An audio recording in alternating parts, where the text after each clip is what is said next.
Hello tout le monde, j'espère que vous allez bien. Moi, ça va très bien et je suis ultra content de vous retrouver dans cette nouvelle vidéo. Ceci dit, aujourd'hui, ça suffit la rigolade, va falloir taffer. Et c'est pour ça que je vous propose quelques petits exercices de tactique.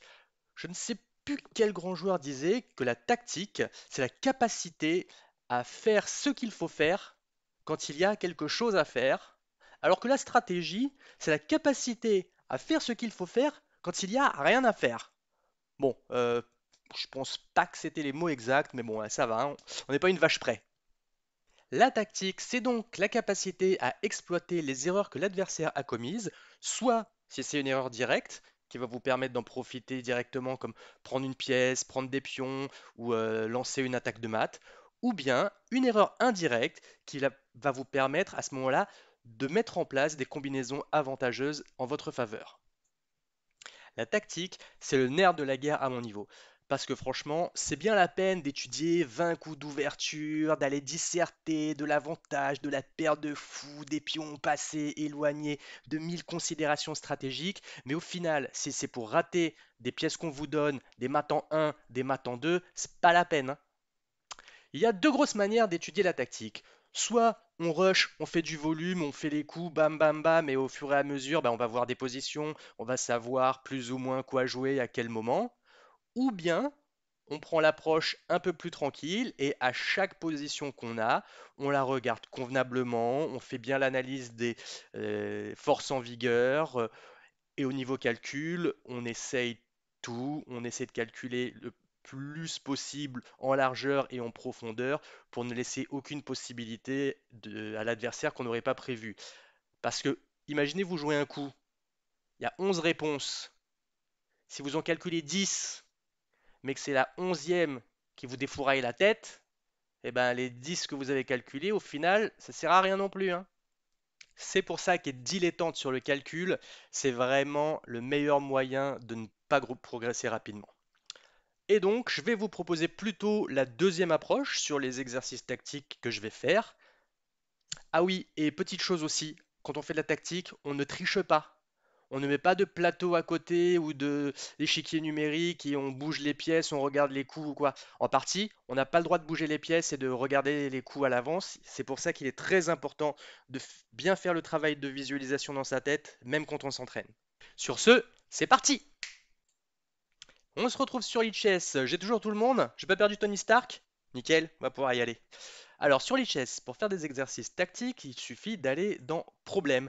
Et il va vous proposer des positions issues de parties qui correspondent à votre niveau. Il va calculer, selon toutes les parties qu'il a, des parties de joueurs à niveau équivalent, où il y a une des disparités d'évaluation de la position pour savoir si vous allez pouvoir profiter des coups qui ont été joués.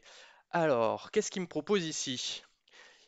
J'ai les blancs à jouer, sauf... Alors, ce que je vois, c'est que les blancs, ils sont un peu sous pression.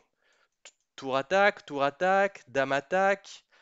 C'est-à-dire que il va falloir trouver quelque chose d'assez forçant à jouer. Alors, quand on fait de la tactique, parmi les coups forçants, il y a les échecs, parce que les noirs n'ont pas le choix que de les parer. Les prises, parce que en cas de prise, si l'adversaire ne reprend pas, il y a un désavantage matériel certain.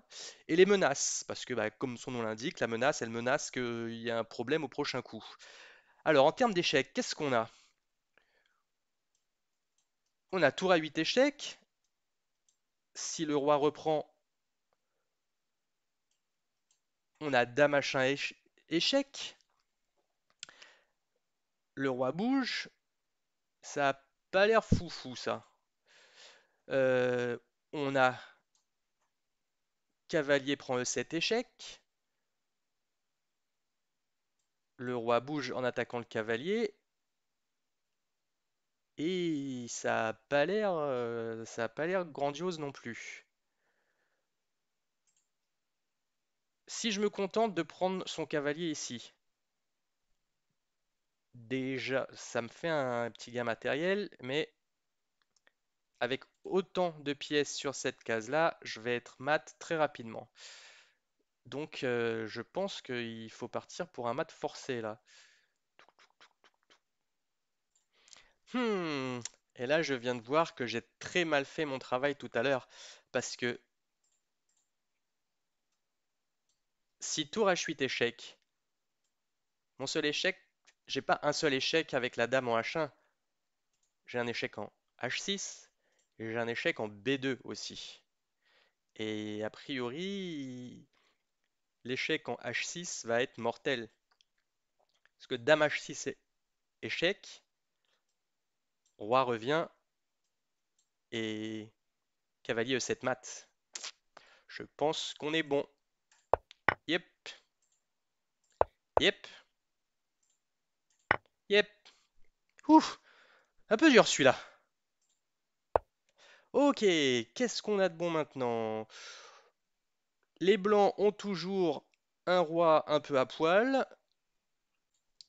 Si on continue avec la petite technique échec prise menace, on peut voir ce que ça donne. Alors, des échecs, j'en ai plusieurs. J'en ai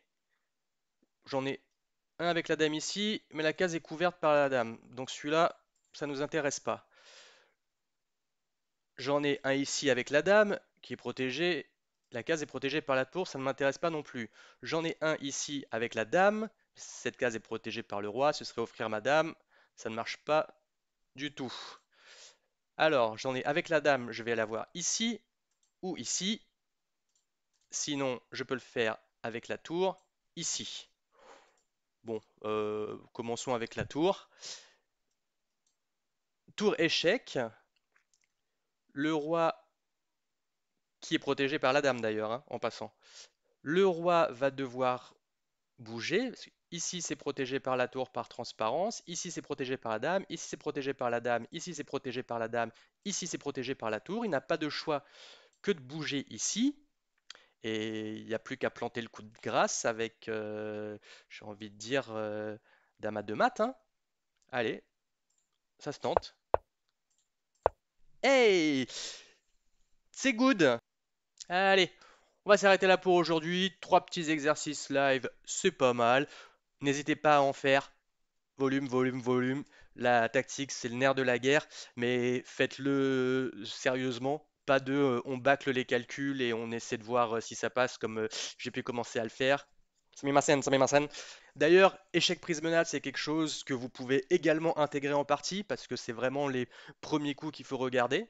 Et au plus, vous serez capable de le faire en exercice et que votre capacité à reconnaître ce genre de position et à trouver les coups sera facile sur les exercices. Et au plus, ça se retransmettra sur vos parties et vous serez capable du coup de progresser en trouvant les opportunités tactiques lorsqu'elles se présentent. En tout cas, merci d'avoir regardé cette vidéo. Dites-moi dans les commentaires si c'est quelque chose qui vous plaît, si vous voulez en voir plus, si vous voulez en voir moins, si vous avez des remarques ou des suggestions sur le sujet. En attendant, je vous retrouve dans les prochaines vidéos. Bonne journée, bonne partie. C'était Fred Camarou. Out!